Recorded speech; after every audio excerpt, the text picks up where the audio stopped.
நமஸ்காரம். பணம் எல்லாருக்குமே ரொம்ப முக்கியமான சேமிக்க வேண்டிய ஒரு பொருளாக நம்ம உலகத்தில் இருக்குது. ஆனால் எல்லாருக்குமே அதை சேமிக்க முடியலை. பல நேரங்களில் தேவையில்லாத செலவுகள், மருத்துவ செலவுகள், வீண் விரயங்கள் அப்படின்னு பல விதத்தில் பணம் நம்ம கையை விட்டு போயிடுது.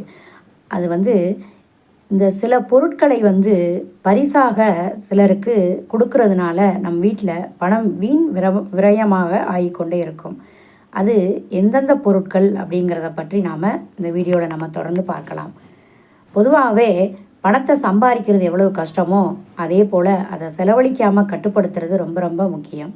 மகிழ்ச்சியான வாழ்க்கை வாழணும் அப்படின்னாவே பணம் இருக்கிறது ரொம்பவே முக்கியமாக இருக்குது இந்த காலகட்டத்தில். ஆனால் பல சமயங்களில் பல வகையில் கடுமையாக நம்ம முயற்சி செய்தாலும் வருமானம் அதிகரிக்கிறதில்ல. அப்படியே வருமானம் அதிகரித்தாலும் அதற்கு மேலே நம்ம வீண் விரயம் செய்யக்கூடிய ஒரு சூழ்நிலை வரும் நமக்கு. அதனால் நாம் பணத்தை சேமிக்க முடியாத ஒரு சூழ்நிலை நமக்கு உருவாகி விடுகிறது. பணம் வீண் விரயமாகிறதுக்கு நாம் செய்யக்கூடிய இந்த சாஸ்திர குறைபாடு தவறுகளும் ரொம்பவே முக்கிய காரணமாக அமையும். நம்ம போல் நடுத்தர வர்க்கத்தை சேர்ந்த மக்கள் எவ்வளவு தான் பட்ஜெட் போட்டு குடும்பம் நடத்தினாலும் திடீரென ஏற்படுற மருத்துவ செலவு, இது போன்ற திடீர் செலவுகள் பணம் விரயமாகிவிடும். அதனால் முதல்ல பணம் வீண் விரயமாகாமல் இருக்கணும் அப்படிங்கிறதுக்கு என்னென்னலாம் செய்யணும் அப்படிங்கிறத நாம் பார்க்கலாம்.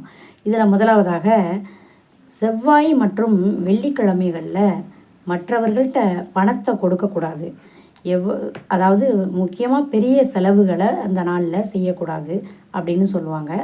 இருந்தாலும் செவ்வாய் முருகனுக்குரிய நாளாகவும் வெள்ளிக்கிழமை அப்படிங்கிறது லட்சுமி தேவிக்கு உரிய நாளாகவும் இருக்கிறதுனால இந்த தெய்வங்கள் நமக்கு செல்வ வளத்தை கொடுக்கறதுனால இந்த தெய்வங்களுக்கு உரிய நாளான செவ்வாய்க்கிழமை மற்றும் வெள்ளிக்கிழமைகளில் நாம் கடன் பிறருக்கு கொடுக்கக்கூடாது. அதுவும் சூரியன் அஸ்தமானம் ஆன பிறகு எந்த காரணம் கொண்டும் நம்ம வீட்டிலிருந்து மற்றவர்களுக்கு எவ்வளவு நெருங்கிய உறவினர்களாக இருந்தாலும் நண்பர்களாக இருந்தாலும் இரவு நேரத்தில் நம்ம வீட்டிலிருந்து பணம் கொடுக்கறது கண்டிப்பாக தவிர்க்கணும்.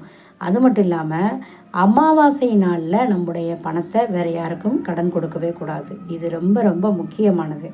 அடுத்தது பார்த்திங்கன்னா வெள்ளை நிற பொருட்களை தானம் செய்கிறது ரொம்பவே தவறு. பொதுவாகவே உப்பு, சீனி, தயிர் இது போன்ற பொருட்களில் மகாலட்சுமி அம்சமாக நாம் கருதுகிறோம்.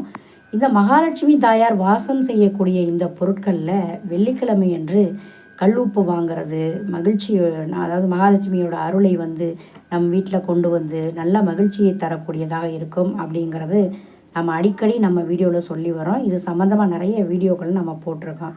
அந்த வகையில் அப்படி முக்கியத்துவம் வாய்ந்த உப்பு, சர்க்கரை போன்ற பொருட்களை சில நேரங்களில் நம்ம பக்கத்து வீட்டில் உள்ளவங்க கூட டக்குன்னு நம்மக்கிட்ட கடன் கேட்பாங்க. கொஞ்சம் தாங்க, வீட்டில் இல்லாமல் போச்சு அப்படின்னு கேட்பாங்க. அந்த மாதிரியான உப்பு, சர்க்கரை, பால் இது போன்ற பொருட்களை தானமாக கொடுக்கக்கூடாது நாம் பிறருக்கு. அது தானமாக நாம் கையிலேருந்து நம்ம பிறருக்கு தானமாக அதை கொடுத்தோம் அப்படின்னா நமக்கு நம்மளோட கடன் தான் அதிகமாகும், நம்மளோட வருமானம் குறைவாகிவிடும். அதனால் பால், எண்ணெய், உப்பு, சர்க்கரை இது போன்ற பொருட்களை அக்கம் பக்கத்தில் உள்ளவங்க கேட்குறாங்க அப்படிங்கிற காரணத்துக்காக கொடுக்கவே கூடாது. அதற்கடுத்து முக்கியமானது என்னென்னு பார்த்தோன்னா, பொதுவாகவே திருமணம் பண்ணுற வைபவம், பிறந்தநாள் விழா இந்த மாதிரியான விழாக்கள்லாம் வீடு குடியேறது ஃபங்க்ஷன், இந்த மாதிரியான ஃபங்க்ஷன்களெல்லாம் நாம் பெரும்பாலும் பரிசு பொருட்களாக முன்னாடியெல்லாம் தெய்வம் படங்களை நாம் கொடுக்கறது ஒரு வழக்கமாக இதுவரைக்கும் இருந்திருக்கு.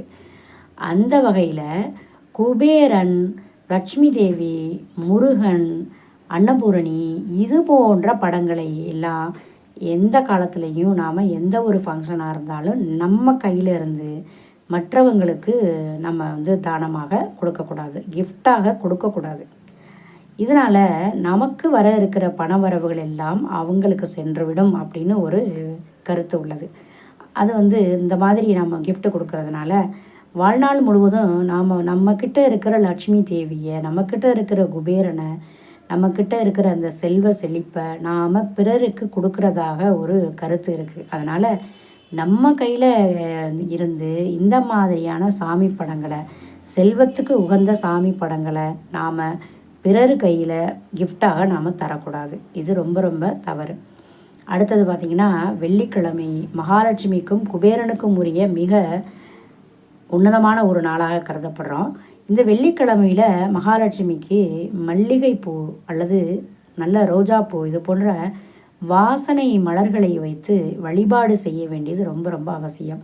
அப்படி வழிபாடு செய்யும்போது நாம் என்ன செய்யணும்னா, இந்த நல்ல ஏதாவது ஒரு நெய்வேத்தியம் செய்யணும். அது நெய்வேத்தியம் பால் பச்சரிசி கலந்து நம்ம நெய்வேத்தியம் பாயாசமாகவோ அல்லது இனிப்பு பொங்கலாகவோ செய்து வச்சு அந்த வெள்ளிக்கிழமைகளில், அல்லது இதெல்லாம் நமக்கு திடீர்னு செய்ய முடியலை அப்படின்னா வெறும் பாலை காய்ச்சி சர்க்கரையை போட்டு இனிப்பு பாலாக வைத்தாவது நாம் கண்டிப்பாக வெள்ளிக்கிழமையில் சாமி கும்பிடணும் மாலை நேரத்தில். அப்படி சாமி கும்பிட்ட பிறகு அந்த நெய்வேத்தியத்தை சாமிக்கு படைச்ச அந்த உணவை நாம் வீட்டில் இருக்க எல்லாரும் கொஞ்சம் கொஞ்சம் சாப்பிடணும். அது ரொம்ப ரொம்ப முக்கியம். இதே மாதிரி ஒவ்வொரு வெள்ளியும் நம்ம மகாலட்சுமியை வீட்டில் இருந்து வழிபட்டால் வீட்டில் பணப்புழக்கம் அதிகமாகும். அதே போல் சுக்கிரஹோரை வழிபாடு ரொம்ப ரொம்ப முக்கியம் அப்படிங்கிறத பற்றியும், சுக்கிரஹோரையில் எப்படி வழிபட வேண்டும் என்பதை பற்றியும், கடன் நம்ம வீட்டில் இருந்து எப்போவுமே அதிகமாகாமல் கடனை குறைக்கிறதுக்கு முருகனை எப்படி வழிபடுறது என்பதை பற்றியும், கல் உப்பு நம்ம வீட்டில் எப்படியெல்லாம் நாம் செல்வ செழிப்புக்கு பயன்படுத்த வேண்டும் என்பது பற்றியும், கற்பூரத்தை எப்படி பயன்படுத்த வேண்டும் செல்வ செழிப்புக்கு, கிராம்பை எப்படி பயன்படுத்த வேண்டும் அப்படிங்கிறத பற்றி நிறைய வீடியோ நம்ம போட்டிருக்கோம். நம்ம டிஸ்கிரிப்ஷனில் அதை கொடுக்குறேன், நீங்கள் அதையும் வாட்ச் பண்ணுங்கள். நம்ம சேனலில் இது போன்ற ஆன்மீக தகவல்கள் தொடர்ந்து வந்து கொண்டே இருக்கும். ஜோதிடம் தொடர்பான, ஆன்மீகம் தொடர்பான நீங்கள் தொடர்ந்து நம்ம சேனலை வாட்ச் பண்ணுங்கள். உங்கள் நண்பர்களுக்கும் உறவினர்களுக்கும் ஷேர் பண்ணுங்கள். மிக்க நன்றி.